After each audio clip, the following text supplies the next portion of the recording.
주님의 이름으로 축복합니다. 따라서 한번 해보겠습니다. 나는 하나님이라.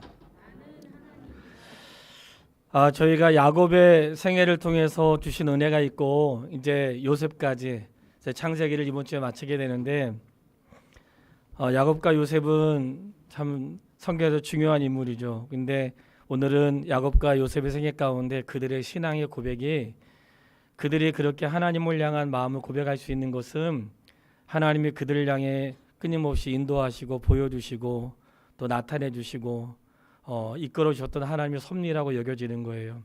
저는 하나님이 야곱에게 말씀하시면서 야곱아 나는 하나님이야, 이 말씀이 얼마나 뭉클했는지 몰라요. 왜냐하면 나는 하나님이다 이 말씀은 나는 전능자야, 나는 못한 일이 없어, 내가 원하는 것은 무엇이든 할 수 있는 분이야, 이런 표현이기 때문에 야곱에게 나타나신 하나님의 은혜는 오늘 야곱에게만이 아니라 오늘 우리에게도 허락하시는 약속의 말씀으로 받으시기를 주님의 이름으로 축복합니다. 오늘 셋으로 나눠서 말씀을 드릴 건데요. 먼저는 이제 기근 때문에 어찌할 수 없을 때에 애굽에 풍족한 곡식이 있다는 소식을 알고 이제 형제들이 애굽으로 곡식을 사러 가는 장면이 42장에 나와요. 근데 이 말씀을 꼭 드려야 되는 이유는 42장 1절로 2절 말씀을 첫 번째 말씀으로 드리고 싶어요. 42장 1절로 2절 말씀을 같이 읽어보도록 하겠습니다. 그때에 야곱이 애굽에 곡식이 있음을 보고 아들들에게 이르되 너희는 어찌하여 서로 바라만 보고 있냐. 야곱이 또 이르되 내가 들은즉 저 애굽에 곡식이 있다 하니 너희는 그리로 가서 거기서 우리를 위하여 사오라. 그러면 우리가 살고 죽지 아니하리라 하매. 아멘. 애굽에 뭐가 있다고 소식 들었어요? 곡식이 있다는 소식을. 곡식 안 먹으면 어떻게 돼요? 죽어요. 지금 이때가 어느 시기였어요? 기근이었어요. 기근이니까 이 애굽에만 기근이 있었던 게 다른 데도 있었는데 애굽은 그동안 7년 동안 풍년을 받아가지고 풍년 동안 곡식을 다 걷어가지고 저장해 놨죠. 흉년 때가 왔는데 저장해 놓은 걸로 애굽 사람들이 나눠주니까 부족함이 없었겠죠. 그런데 그 주변에는 기근이 있어가지고 저장해 놓지도 않았을 것이고 위기가 처해진 거예요. 그런데 곡식을 사지 않고는 더 이상 살 가능성이 없을 때 소식을 들은 거예요. 야, 애굽에는 곡식이 있대. 애굽에 내려가면 곡식을 살 수 있대. 애굽에 내려가면 곡식을 사고 우리가 삶을 유지할 수가 있대. 이 소식을 들은 거예요. 이것이 바로 기쁜 소식이라고 하는 거예요. 기쁜 소식은 무엇인가? 어떤 애가 소식을 들었는데 살 수 있는 소식을 들은 거예요. 더 이상 기근 때문에 살 길이 없고 그리고 곡식이 없으면 살아갈 수 없는 빈곤한 상태에 빠지게 되는데 우리는 없지만 야, 거기는 곡식이 있단다. 그리고 사가지고 오면 먹을 수 있는 양식이 있으니까 자식들한테 사오라고 시키는 거예요. 이 복음이라고 하는 것은 내가 할 수 없는데 소식을 들은 거예요. 야, 예수님께로 가면 병 고칠 수 있대. 예수님 만나면 구원받을 수 있대. 예수님께로 가면 하나님 나라를 소유할 수 있대. 이 소식을 들은 것 자체가 복된 소식이라고 하는 거예요. 마치 듣지 않았으면 그 일을 알 수 없었던 것처럼 성도가 생애를 살면서 내 귀에 하나님이라는 이름이 들리고 예수 그리스도가 나의 구원자고 나의 주인이라는 소리를 들었다면 그 귀가 복이 있는 귀예요. 그래서 나에게 살 수 있는 기회가 허락이 된 거예요. 그래서 애굽에 곡식이 있어서 곡식을 사러 갈 수 있었던 것처럼 들었다는 건 놀라운 은혜인 거죠. 근데 만약에 사러 갔는데 살 수 없다든지 안 준다든지 하면 난감하잖아요. 그래서 이 땅에 살면서 우리가 무언가 살 수 있는 것은 그래도 돈만 있으면 살 수 있잖아요. 내가 무언가 바꿀 수 있고 돈이 없으면 다른 방법이라도 이렇게 교제하거나 교환하든지 어떤 방법이든 구입할 수 있는 것은 그나마 괜찮은데 이 구원이라고 하는 것은 돈으로도 안 되고 백으로도 안 되고 뭐 어떤 걸로 살 수 있는 게 아니란 말이죠. 오직 구원은 믿음으로만 가능하기 때문에 모든 사람에게 공평하게 주신 하나님의 은혜고 놀라운 사랑이라는 거예요. 마치 애굽에 곡식이 있어서 곡식을 사기 위해 애굽으로 가야 했던 이러한 그 형제들의 모습은 오늘 우리에게 무엇을 교훈하고 있는가? 우리에게 구원의 은혜가 있다는 사실을 깨닫게 된 것이 은혜고, 그 구원의 은혜는 돈으로 사는 게 아니라 믿음으로 얻는 것이니 하나님의 은혜인 줄 믿습니다. 그래서 사가지고 왔는데 사온 양식이 언젠가는 떨어지겠죠. 얼마나 사왔겠어요. 가득히 외왔어도 식구들이 많으니까 70명이 왔다고 하니까 70명이 먹을 양식을 갖고 왔어도 얼마나 오래 갔겠어요. 또 다시 사야 되는 상황이 생긴 거죠. 그래서 43장의 1절로 2절에 가면 야, 양식이 떨어졌으니까 다시 사오라는 거야. 그래서 또 가게 되죠. 육신의 양식은 계속해서 사서 공급을 받아야지만 우리의 육체가, 영혼의 육체가 힘을 얻는 거예요. 그런 것처럼 사랑하는 성도 여러분, 육신의 양식은 내 몸을 살게 하지만 생명의 양식은 나의 속사람을 살게 하는 것입니다. 그렇기 때문에 육신의 양식을 먹어야지 건강하고 살이 찌고 내 삶에 필요한 것을 공급하는 것처럼 생명의 양식도 먹어야 내 속사람이 살고 강건함을 입고 정신을 지배하고 육체를 지배하는 거예요.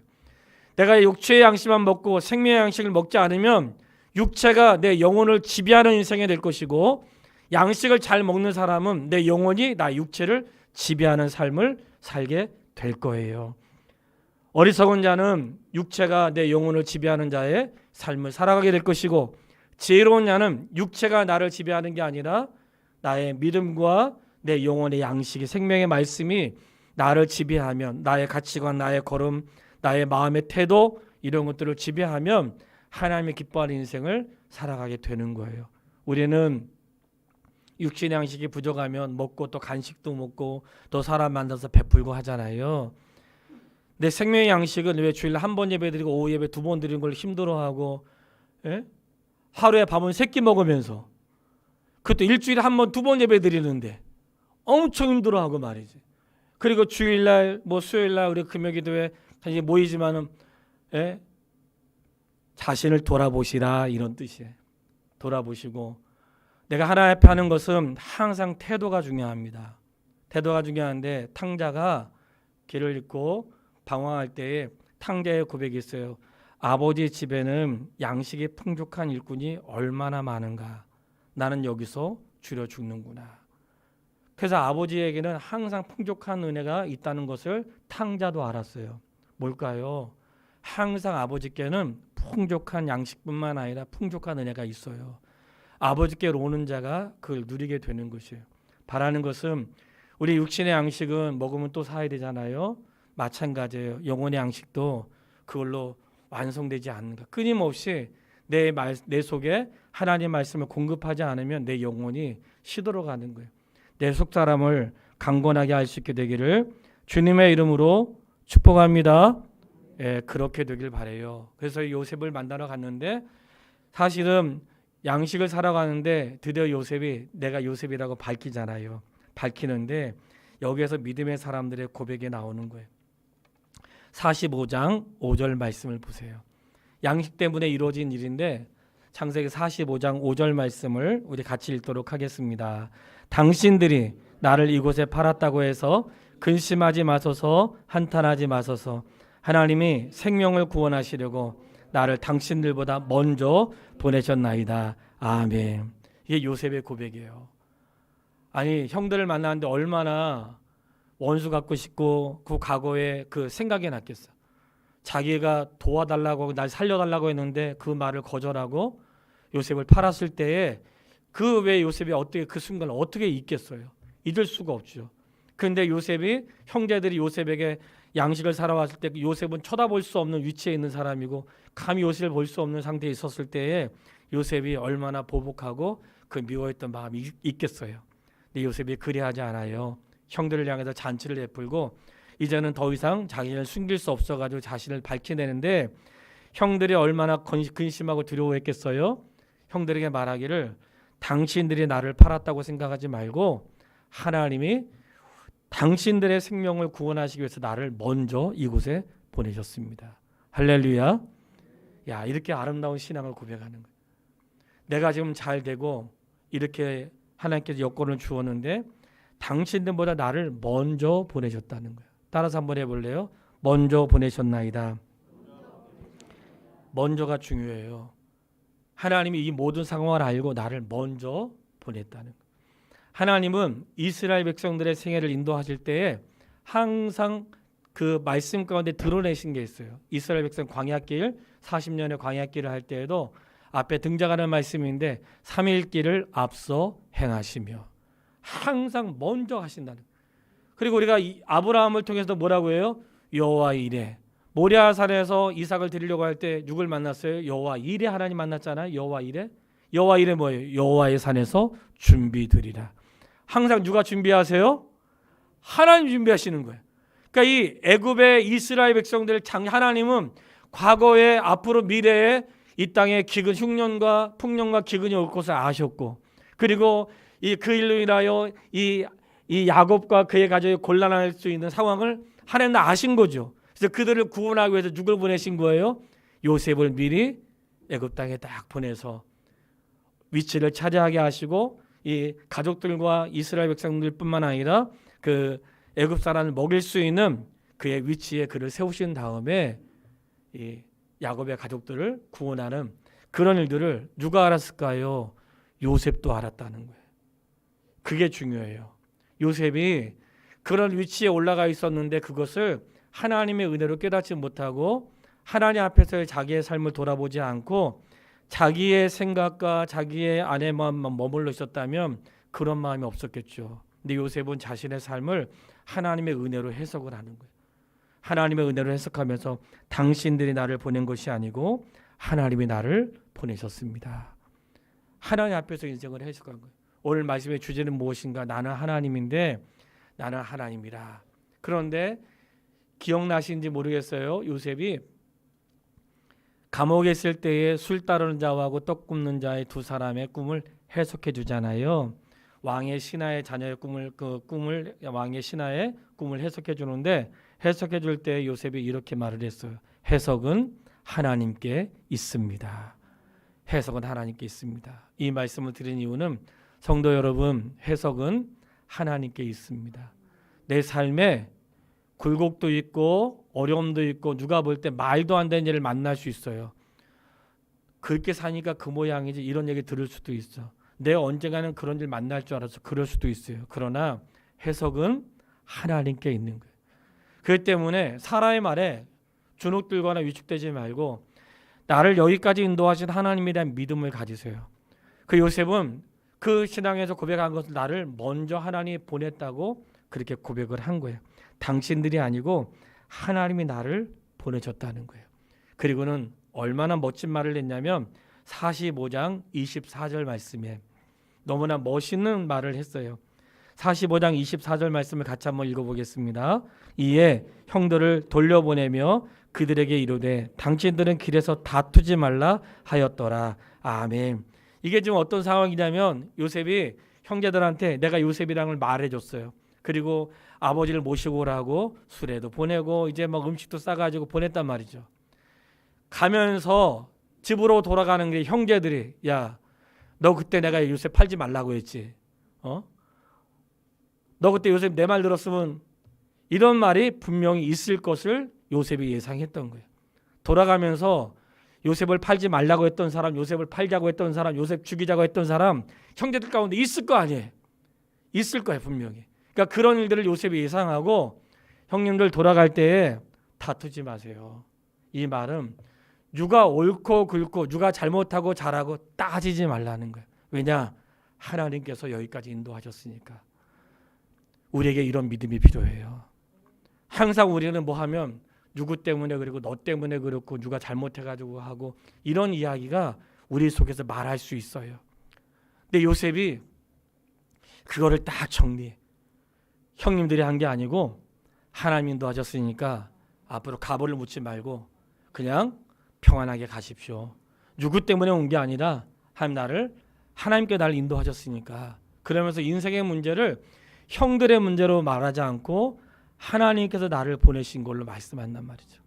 먼저 보내셨다고 하는 것은 이 먼저의 중요한 의미가 있어요. 성도님, 내가 먼저 태어난 것도 의미가 있는 것이고 먼저 직분자가 된 것도 의미가 있는 것이고 먼저 교회 나오게 된 것도 의미가 있는 것이고 내가 먼저 어떤 일을 했다는 것은 의미가 있는 거예요. 이 먼저라는 것은 나의 자랑거리가 아니라 먼저라는 것은 내가 해야 할 일이 있는 거예요. 요셉에게 있어서 먼저는 무엇이었을까요? 나는 고난하고 어려움을 겪었지만 나로 인하여 가족들이 살 수 있는 길이 열렸고 나로 인해서 생명을 구원하게 됐으니 지나온 날에 대해서 따지고 묻는 게 아니라 그 하나님께 감사하고 여기까지 인도하시 그분을 높이는 것이 요셉의 신앙이었다는 거예요. 그러니까 인생의 문제를 하나님 앞에서 자신의 문제를 해석을 한 거예요. 그러니까 하나님 앞에서 내 인생을 해석하니까 원망할 필요가 없고 미워할 필요가 없고 오히려 여기까지 온 걸로 인해서 구원의 은혜가 있으니까 감사할 일만 있었던 거예요. 이것이 애굽의 곡식을 살아갔던 이 야곱의 형제들이 만났던 하나님의 은혜였던 거예요. 오늘 우리가 살면서 인생이 여러 가지 굴곡을 만나는데 이 모든 굴곡을 누구 때문이라고 말하지 않고 하나님께서 나를 이곳에 보내셨고 하나님께서 먼저 그 일을 경험하게 하시고 하나님이 나를 이곳에 있게 하셨다고 말할 때 형제들 사이에 다툼이라든지 시기, 원망, 질투 이런 게 없어지는 거예요. 그 은혜가 우리 모두에게 있어야 될 줄 믿습니다. 그것이 바로 하나님 앞에서 자신의 인생을 해석한 사람의 모습인 거예요. 그러니 지금 내가 어떠한 모양이 있든지 자신의 처지와 삶을 하나님 앞에서 해석할 수 있는 능력을 기르세요. 하나님께서 만나게 하셨으니까. 오늘 우리 봉동야 집사님 아드님 오셔서 제가 조금만 얘기할게요. 집사님 조금만. 봉동야 집사님이 아주 철저하게 절에 다니신 분이잖아요. 절에 다니신 분인데 저는 아드님을 만나게 된 게 하나님의 은혜인데 제가 정확한 지명은 생각이 나지 않는데 감곡인가요? 네, 거기에 그 교회에 목사님이 저를 교사 헌신 예배에 초청을 했어요. 교사 헌신 예배에 초청을 했는데 시간이 좀 됐죠. 우리 집사님 우리 교회 등록하시기 바로 전이니까 초청을 하셨는데 제가 과거에는 어린이 청소년 사역으로 많이 다니고 교사 교육 굉장히 활동을 많이 했거든요. 근데 보통 아는 분이 소개를 하는데 그 목사님은 저 교단도 다르고 아는 분이 아니에요. 근데 어떻게 저를 초대했나? 저도 궁금해요. 근데 그날 그 초대를 갔다가 누굴 만났냐면 봉정량 집사님 아들하고 며느리를 만난 거예요. 거기에서. 그리고 만났는데 마침 우리 그 아드님의 부인 되시는 분이 그때 암으로 많이 힘들어하고 있었어요.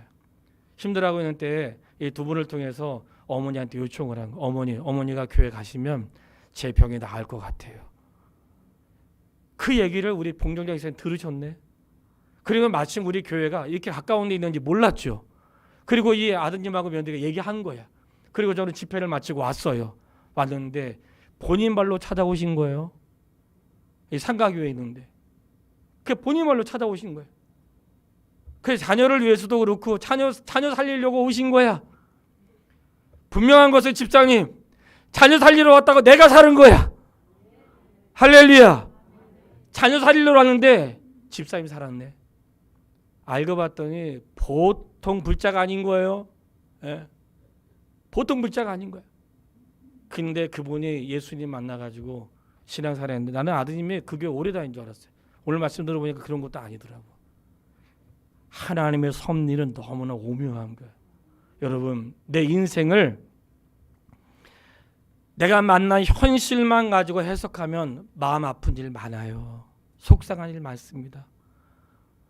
그 마음을 어떻게 다 말하겠냐고. 내 속에 있는 거를 어찌 다 말을 하고 그걸 누가 다 해석을 하겠냐고요. 해석이 안 되고 사람과 사람 사이에 얽혀 있는 것은 막 해석이 안 돼. 속상함과 이루 말할 수 없죠.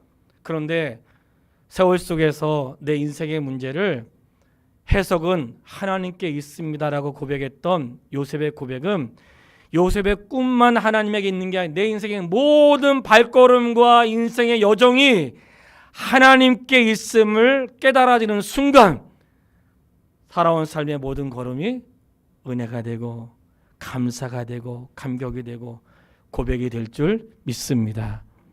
하나님의 섭리 안에서 하나님 앞에 해석이 달라진 거예요. 저는 그래서 우리 집사님과 더불어서 우리 봉정야 집사님 같은 분이 교회도 있지만 그런 마음에 너무나 감사하고 신앙생활 하는데 오셨는데 항상 제가 잊지 못한 게 있어요. 11조를 하시는데 아들이 11조 하라 그랬어요. 10만 가는데 뭐 누가 알려준 것도 아니야. 뭐 했는데 아들이 하라 그랬어요. 나는 아들이 엄청 믿음 좋은 줄 알았어. 그냥 안수 집사님쯤 되는 줄 알았어요. 그렇진 않았고 신앙생활을 하면서 배운 말을 하는데, 근데 그 며느리는 얼마 있다가 천국에 갔거든요. 그리고는 신앙생활 하시는데 너무나 마음이 귀하고 감사했어요.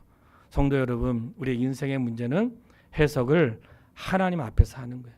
우리가 그런 능력을 기를 수 있게 되기를 주님의 이름으로 축복합니다. 자, 그래서 그걸 깨달은 자는 힘들고 어려운 가운데도 하나님이 하셨다고 말했어요. 하나님이 하셨다고 말을 하고 갔어. 자, 이제 야곱이 이제 돌아오는 거예요. 오늘 본문의 말씀이에요. 자, 애굽을 떠나서 가나안 땅을 떠나서 애굽으로 가야 돼. 속으로 한번 대답해 보세요. 가나안 땅은 아브라함으로 하여금, 이삭으로 하여금 너희 가나안 땅에 있어라.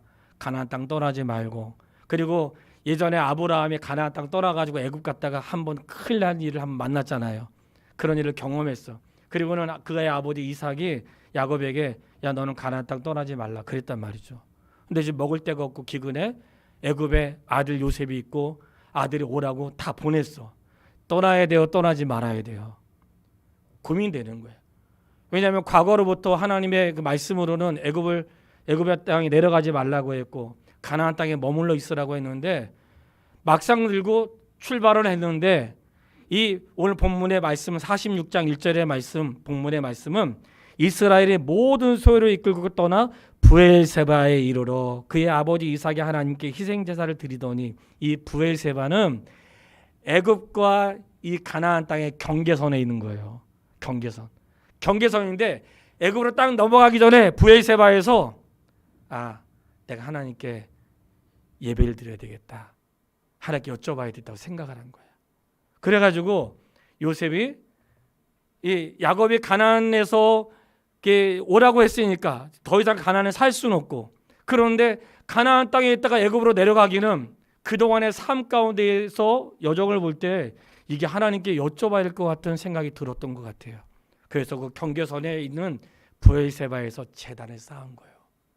제단을 쌓았는데 그 밤에 2절에 하나님 부르세요.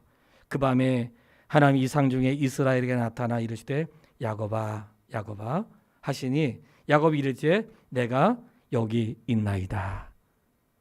그 밤에 하나님이 야곱을 만나 주신 거예요. 야곱아 야곱아 불렀고 이 야곱은 제가 여기 있습니다 그랬어요. 먼저 우리 성도님께 드리고 싶은 말씀이 있어요. 인생의 중요한 순간에 예배를 드리십시오. 중요한 순간에 하나님의 도우심을 구하세요. 그냥 내가 결정하지 말고 예배를 구하시라고. 그냥 이 얘기 나왔으니까 저도 뭐 하나 말씀을 그냥 최근에 있었던 일을 하나 드릴게요. 요즘에 교회들이 다들 예배당 건물 갖는 게 굉장히 누구나 목회자뿐만 아니라 성도님들에게도 내가 다니는 그 예배당이 있다는 건 참 감사한 일이죠. 감사한 일이에요. 그 예배당이 없어도 모일 수 있는 거 감사한 일인데, 사실 저희가 예배당이 있음을 해가지고 또 감당해야 될 몫이 많아요. 이자가 또 엄청 올라가가지고 거의 저희가 400만 원 가까이 이자를 내고 있거든요. 그러니까 마음의 부담이 큰 거예요. 어느 순간에는 이렇게 유지를 해야 되나? 그냥 이자 없이 그냥 조그만 데 가가지고 조그만 데 옮긴다고 성도들이 안 나오겠나? 왜 그 생각을 왜 안 해봤겠어요? 여러 생각을 해봤지만 하나님께 기도하는데, 하나님 이게 이자 400만 원씩 내는 게 맞아요? 너무 아까워가지고 차라리 그냥 조그만 데 가가지고 그냥 조그맣게 해서 우리끼리 그냥 신앙생활 잘하면 안 되나요? 그런 마음이 내 안에 있었단 말이죠. 그런데 기도하는데 하나님이 제 안에 깨닫게 하신 게 있어요. 우리가 여기 올 때 하나님이 은혜로 왔잖아요. 은혜로 왔고 장래에도 은혜로 허락해 줄 줄 믿습니다. 감당하기 어렵다고 말하지 말고 부흥시켜달라고 기도해야 되겠구나. 기도의 제목이 바뀌더라고요. 성도님, 인생의 중요한 순간에 기도하면 하나님이 답을 주세요. 야곱은 지금 가야 되나 말아야 되나 인생의 기로에서 기도했던 거예요. 하나님이 야곱아 부르시면서 내가 여기 있습니다 했어요. 하나님 누구신가? 하나님 우리를 부르시는 분이고 우리는 그분 앞에 제가 여기 있습니다 하고 대답할 수밖에 없는 존재라는 거예요. 사무엘이 어렸을 때 하나님이 사무엘을 불렀어요. 사무엘아 불렀는데 사무엘이 하나님 불렀는지 모르고 엘리 제사장에 갔거든요. 그러니까 엘리 제사장은 나 안 불렀다 들어가 자라 그랬어요. 또 자는데 하나님 또 부르신 거야. 그런 경험이 없으니까 또 엘리 제사장이 또 갔네. 그때 엘리 제사장이 하나님 부르시는구나. 하나님 부르시면 대답하라는 거예요. 예, 제가 여기 있습니다. 말씀하십시오. 이렇게 말하라고 알려주었어요. 세 번째 하나님이 사무엘아 사무엘아 부르시니까 사무엘이 일어나가지고 예 하나님 주의 종이 듣겠습니다. 말씀해 주세요. 그랬어요. 성도님, 우리의 위치는 그분의 말씀을 듣는 자리예요. 그게 우리의 위치인 거예요. 우리가 하나님께 기도하고 하나님의 도우심을 구하고 그분의 능력을 입어도 우리의 위치는 그분의 말씀을 듣는 자리라는 것을 잊지 마세요. 우리가 하나님께 왜 이랬어요? 하나님의 존재를 우리가 감히 그분에 따질 수 있는 위치에 있지 않아요. 가끔 우리가 그런 걸 모르기 때문에 우리 하나님의 존재와 어떤 일에 대해서 원망하기도 하지만 사실 우리는 원망할 수 있는 조차 할 수 있는 존재가 아니에요. 그저 우리는 그분의 부르심 앞에 제가 여기 있습니다 할 수밖에 없는 존재인데 하나님 우리를 만나 주었다는 건 놀라운 사건이죠. 그가 애굽을 가야 되나 말아야 할 때 브엘세바에서 기도했고 하나님이 그를 만나 주셨고 그때 하나님 말씀하신 거예요. 하나님이 이르시되 43장 6절에 하나님이 이르시되 나는 하나님이라. 내 아버지 하나님이니 애굽에 내려가길 두려워하지 말라. 내가 거기서 너로 큰 민족을 이루게 하리라. 하나님이 야곱에게 말씀하십니다. 야곱아, 나는 하나님이야. 어제 우리 박희성 원사님께 제가 저녁에 전화를 드리면서 기도하면서 오늘 이 말씀을 가지고 기도했어요. 집사님, 권사님, 하나님 뭐라고 말씀하시냐면 야곱에게 야곱아, 나는 하나님이야 이렇게 말씀하시더라고요. 나는 전능자야. 나는 못한 일이 없어. 내가 원하는 거 할 수 있어. 나는 하나님이라. 나는 하나님이신 그 하나님이 우리 권사님과 그 가족을 붙들어 주시기를 기도하겠습니다. 하나님이 우리에게 말씀하시는 거예요. 야, 나는 하나님이야. 이 말이 뭐겠어요? 나는 내가 원하면 못하는 게 없어. 사람의 꿈에도 나타날 뿐만 아니라 사람의 마음도 바꾸고 풍요롭게도 하게 하시고 가난하게도 하게 하시고 애굽에 있는 자들을 가나안 땅에 있는 자들을 애굽으로 오게도 하시고 그곳에서 이스라엘 백성을 양성하게 하시는 하나님이세요. 이 말씀은 나는 하나님이야. 이 말씀은 야곱아, 너가 가나안 땅에 있어야지만 너희 백성이 번성하는 게 나는 너를 애굽에서도 너희 민족을 번성하게 할 수 있어. 그 말씀인 거예요. 야곱에게 있어 중요한 거는 번성의 문제가 아니라 가야 되냐 가지 말아야 하는 거였고 하나님은 너가 애굽에 내려가도 내가 너와 함께 할 것이야. 그렇게 말씀하신 거예요. 그래 하나님은 나는 하나님이라 이 말씀 안에는 너가 생각할 때 안 될 것 같이 내가 원하는 자리에 있으면 된다는 거예요. 성도 여러분, 우리에게 진짜 중요한 것은 무엇이냐? 하나님이 원하시는 자리에 있으세요. 그게 안 되는 것 같은데 되는 일이에요. 안 되는 것 같은데 되는 일이라고. 왜냐하면 야곱이 생계를 마칠 때 정말 야곱 멋있는 사람이에요. 지난달에는 자기의 삶대로 살고 막 자기의 머리에 꾀를 쓰며 살았지만 그의 인생 가운데 전환점이 있었잖아요. 그의 인생의 전환점은 바로 베델이거든요. 베델에서 하나님 만난 다음에 인생의 전환점이 일어났던 거예요. 자기의 꾀로 살았고 어떤 자기의 계획대로 살았는데 그 베델에서 하나님 만난 거예요. 그래서 그 베델에서 하나님 만난 그 이후에 그의 삶에 엄청난 변화가 있었던 거예요. 그리고 하나님이 나를 이끌어 가신다는 걸 알았어요. 우리가 이 말씀은 하나님이 애굽으로 내려가기를 두려워했던 야곱에게 야곱아, 나는 하나님이야. 이 말씀은 오늘 하나님께서 우리와 함께 하시고 내가 무엇을 하든지 나는 안 돼도 그분에게는 능력이 있다는 사실을 믿고 그분을 끝까지 신뢰할 수 있는 하나님의 사람 되기를 바랍니다. 그리고는 이제 요셉을 만났죠.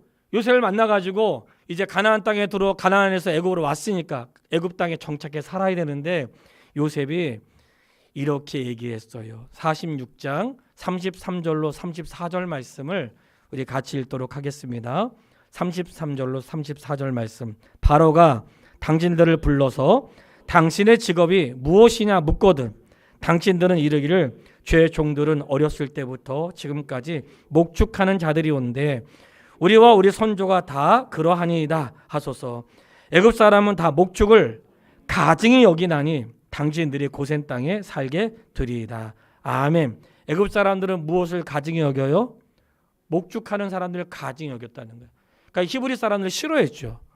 목축하는 사람들을 가증히 여겼는데 이제 바로를 만날 거 아니에요. 바로 만나면 여러분들 직업이 무엇입니까? 할 때 나는 지금 애굽 땅에 와서 살아야 되고 그 바로의 마음을 좀 기쁘게 해야 되잖아. 그러려면 바로와 애굽 사람들이 목축하는 걸 싫어하니까 우리는 그냥 가나안 땅에서 농사짓고 살았습니다. 이렇게 말해도 될 텐데 그렇게 말하지 않고 저희는 애굽 땅에 가나안 땅에서 목축업을 하는 사람들이고 우리 조상들부터 그렇게 지내왔습니다. 이렇게 말을 했다는 거예요. 생각 한번 해보세요. 나는 지금 애굽에 와서 살아야 돼. 애굽에 와서 살아야 되니까 애굽 사람들이 좋아하는 거 그리고 애굽의 바로가 왕이니까 바로가 원하는 말을 해야 조금이나 내 삶의 유지가 되고 머무는 동안에 좀 보호가 된다고 생각하지 않겠어요? 근데 요셉이 야곱에게 말할 때 그렇게 말하지 않고 너희가 직업이 무엇이냐에 저희는 목축업을 하는 사람들이고 우리 조상 때부터 하고 있었습니다. 그리고 이 애굽 사람들은 목축업을 가증히 여기니까 고센 지역이라 하는 곳에 머물러 살게 할 거라는 거예요. 이것을 요셉이 알려주었고 야곱은 똑같이 그렇게 말을 했습니다. 성도님, 중요한 거예요. 오늘 이 말씀을 칼럼에 썼는데 당신의 직업이 무엇입니까? 이것은 나는 그리스도인이라는 사실을 고백하며 살라는 거예요. 여러분, 내가 그리스도인인 것을 숨기고 사는 자라도 있어요. 굳이 내가 말 안 해도 되는데 굳이 말할 필요가 있는가? 말 안 해도 되죠. 그럴 수도 있는 거예요. 내가 그리스도인이라는 것을 말하고 싶지 않은 사람도 있죠. 왜냐하면 믿지 않는 자들이 많고 그리고 뭔가 내가 믿는다고 하면 또 그냥 무슨 소리 들을 것 같기도 하고 교회는 왜 그러냐 또 그럴 것 같기도 하고 이런 소리 있을 수 있는 얘기야. 그런데 애굽에 가서 애굽의 도움을 받아야 되는 야곱의 가족들이 나는 목축하는 사람들이고 선조부터 그렇게 왔고 우리는 고센 지역에 머무는 게 좋겠습니다. 말했던 것을 오늘날 우리의 표현으로 한다면 저는 예수 믿는 사람입니다. 이렇게 말을 하는 것이 옳다는 거예요. 하나님께서는 이 땅에 내가 사는 날 동안 내가 그리스도인이라는 것을 시인하는 것을 기뻐하시고 내가 만약 이 땅에 살면서 그분을 고백하지 않는다면 하나님 나라에 이르렀을 때 내가 너를 알지 못한다고 말할 것이다 하는 말씀을 기록해 두었어요. 이 말씀은 성도가 어떻게 살아야 되는지를 말하는 거예요. 성도 여러분, 우리는 이 땅에 살고 있는 사람들이잖아요. 하나님이 우리 이 땅에 살게 하신 거예요. 성도에게는 중요한 삶이 있어요. 하나님 앞에 사는 삶이 있고 우리를 이 땅에 살게 하신 것은 이 땅에서의 삶이 필요 없다고 말씀하지 않으세요. 우리가 성도들이 꼭 기억해야 되는 것은 세상은 악하고 더럽고 하나님이 미워하는 세상이라고 생각하면 안 돼요. 왜냐? 하나님이 이 세상은 우리 육체를 세상에 살게 하셨고 땅에 발을 딛게 하시고 세상에 사는 날 동안 우리를 이곳에 머물게 하신 것은 세상에 대하여 반대하고 세상을 마치 사탄의 세상으로 생각하고 사는 것이 아니라 너희가 그리스도인으로 이 땅에 살면서 빛과 소금으로 살라고 하신 것이지 세상을 등지고 살라고 말씀한 게 아니에요. 그리고 이 야곱의 가족들이 그 땅에 머물면서 생육하고 번성했어요. 성도님, 우리에게 주시는 교훈이 큰 거예요. 우리가 오늘 믿음이 있다고 하는 것은 믿지 않는 자들 속에서 우리가 그 은혜 속에 살아가는 거거든요. 그리고는 오히려 야곱이 바로를 만났을 때 바로가 야곱을 축복하는 게 아니고 야곱이 바로를 축복해요. 그 말씀이 47장 10절에 나와요. 오히려 이 야곱이 바로를 축복해요. 굉장히 중요한 말씀이에요. 야곱이 바로를 축복하는 것은 야곱에게는 하나님이 나를 사랑하시고 나는 하나님의 자녀라는 확고함이 있고 하나님이 나에게 장자로서의 세상을 축복할 수 있는 권한을 주었다는 사실을 야곱은 믿고 있었던 거예요. 바로를 만났을 때 바로를 축복해요. 이 축복은 그냥 안부가 아니에요. 그냥 저를 이곳에 살게 해주셔서 고맙습니다. 그런 뜻이 아니에요. 하나님의 이름으로 그를 축복하는 거예요. 오늘 우리가 성도들이 어디 갈 때 기도해요, 안 해요? 기도해. 내가 성도의 가정에 가거나 어느 장소에 가면 기도. 왜 그래요? 하나님, 이곳에 평안이 있게 해주십시오. 그거는 하나님의 자녀에게 주신 축복의 권한을 쓰는 거예요. 그러니까 우리에게 권한이 있으니까 그가 어찌하든지 우리는 그곳에 가면 신앙생활 하지 않는 집이라 할지라도 우리 친척 집에 가도 신앙생활 안 해도 하나님 이 가정에 평안이 있게 해주시고 내가 만나는 사람에게 평안이 있게 하시고 그러니까 내가 만난 자들에게 복을 줄 수 있는 권한을 하나님 우리에게 허락해 주신 거예요. 성도는 이 땅에 어떻게 사는가? 세상과 등지고 살고 불편하게 살고 세상과 원수지고 사는 게 아니고 세상 속에서 그리스도인으로 살면서 그들을 축복하고 하나님을 경외하는 자가 어떤 사람이라는 것을 삶으로 드러내며 살아야 될 줄 믿습니다. 그곳에 번성하면서 결론으로 이렇게 말씀드리고 싶어요. 이제 48장에 가면 야곱과 요셉의 대화가 나와요. 여기서 제가 마무리를 지을게요.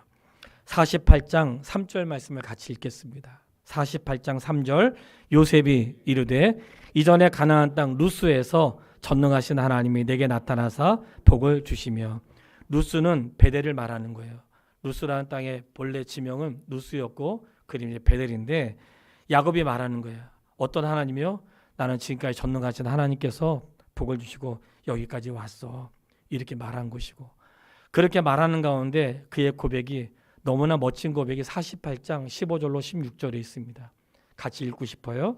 48장 15절로 16절 같이 읽겠습니다. 그가 요셉을 위하여 축복하여 이르되 내 조부 아브라함과 아버지 이삭이 섬기던 하나님, 나의 출생으로부터 지금까지 나를 기르신 하나님, 나를 모든 환난에서 건지신 여호와의 사자께서 이 아이들에게 복을 주시오며 이들로 내 이름과 내 조상 아브라함과 이삭의 이름으로 칭하게 하시오며 이들이 세상에서 번식되게 하시기를 원하나이다. 아멘. 하는데 이 고백이 뭐예요? 16절을 시작할 때 나의 출생부터 지금까지 나를 기르신 하나님, 나의 출생부터 지금까지 나를 기르신 하나님.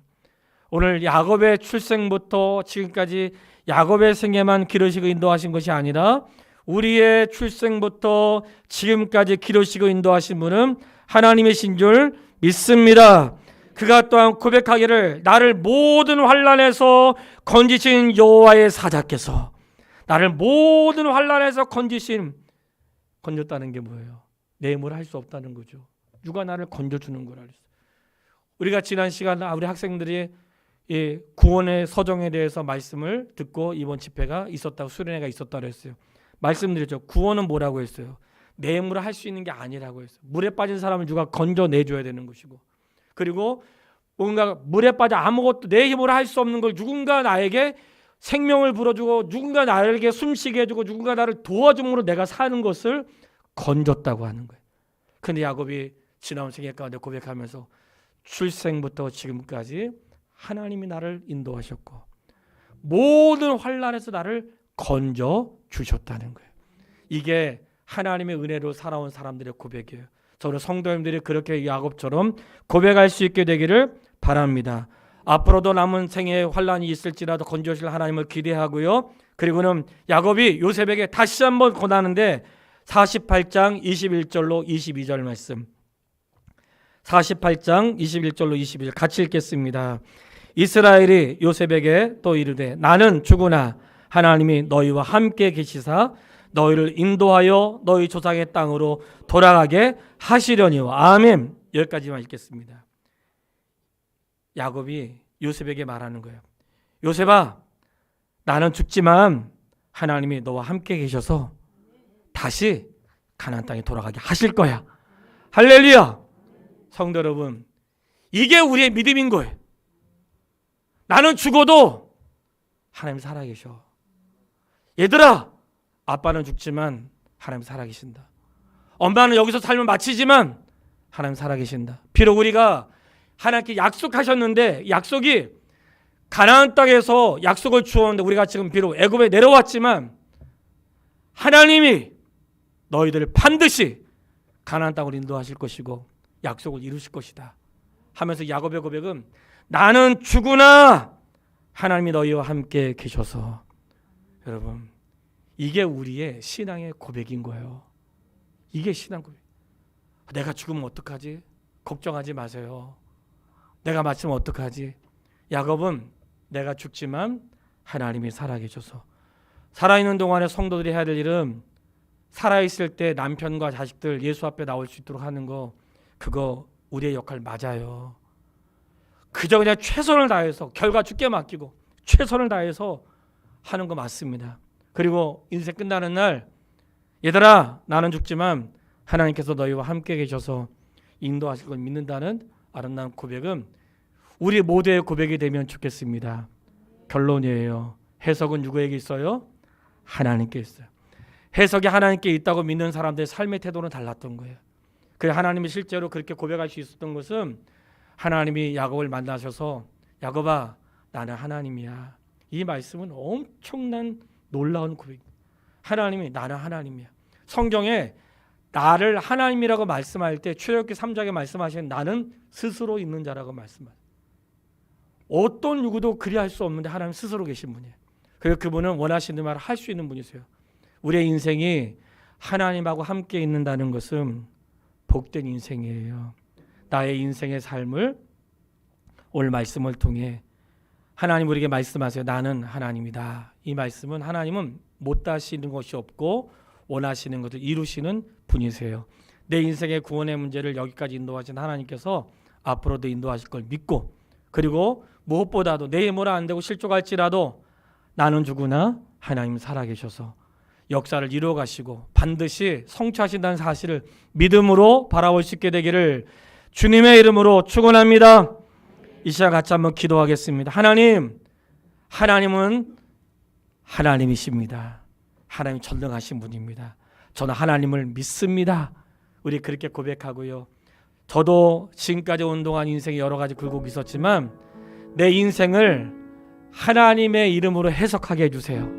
해석할 수 있는 능력을 주세요. 나의 삶을 여기까지 인도하신 하나님 앞에 하나님의 이름으로 해석하고 하나님의 도우심으로 해석할 수 있도록 도와주시고, 우리 인생이 끝날도 얘들아 나는 죽지만 하나님이 너희와 함께 하실 것이다, 이런 야곱의 고백을 우리도 할 수 있는 믿음을 허락해 주시기를 우리 같이 조그만 소리를 내서 기도하겠습니다. 아버지 하나님, 하나님의 은혜와 사랑을 참으로 감사합니다. 이렇게 야곱과 요셉의 성애를 통해 그 하나님을 고백할 수 있도록 허락하여 주신 은혜를 감사합니다. 아버지, 우리에게 말씀하셨습니다. 나는 하나님이다. 나는 하나님이다. 하나님, 그거 외에 더 무슨 증거가 우리에게 필요할까요? 우리 여호와 하나님이십니다. 하나님 전능하십니다. 못하시는 것이 없으시고 원하시는 말을 이루십니다. 아버지 하나님, 가나안에서만 아니라 애굽 땅에 있어도 번성하게 하시고 이루게 하시고 누리게 하시는 하나님이십니다. 우리는 죽으러 가는 줄 알았지만 그것이 사는 길이었고, 요셉을 잃어버린 줄 알았지만 요셉을 통해 구원의 은혜를 허락하여 주셨습니다. 아버지 하나님, 우리의 세계도 하나님 앞에서 우리의 삶을 해석할 수 있는 능력을 주십시오. 하나님, 우리의 삶을 하나님 앞에서 해석할 수 있도록 능력을 주시고, 사람에게 원망하고 시기하고 미워하지 않고 이제는 하나님 앞에서 우리의 삶을 맡기고, 하나님 우리 인생을 해석해 주십시오. 나의 삶을 주장해 주십시오. 출입부터 여기까지 나의 죽음 이후에도 주께서 우리의 자녀들을 인도하여 줄 줄을 믿습니다. 예수님의 이름으로 기도했습니다.